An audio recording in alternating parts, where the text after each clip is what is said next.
সুনামগঞ্জের ছাতক উপজেলা পরিষদ নির্বাচনকে সামনে রেখে সম্ভাব্য উপজেলা চেয়ারম্যান পদপ্রার্থী যুক্তরাজ্য বেডফোর্ড বিএনপির প্রতিষ্ঠাতা সভাপতি ও কাউন্সিলর এম রৌফের মতবিনিময় সভা অনুষ্ঠিত হয়েছে।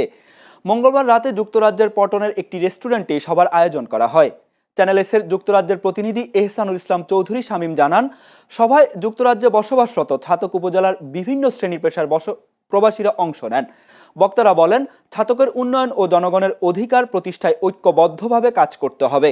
তারা প্রবাসীদের সঙ্গে স্থানীয় জনগণের সেতুবন্ধন আরও শক্তিশালী করার উপর গুরুত্ব আরোপ করেন। ফয়জুর রহমানের সভাপতিত্বে অনুষ্ঠানে প্রধান অতিথি হিসেবে উপস্থিত ছিলেন যুবদলের সাবেক কেন্দ্রীয় সহ সাধারণ সম্পাদক আশিকুর রহমান আশিক, আফসার খান ও নুরুল ইসলামের সঞ্চালনায় এ সময় তারু মিয়া, এলাইস মিয়া, সোহেল আহমদ ও ময়না মিয়া সহ অনেকে বক্তব্য রাখেন।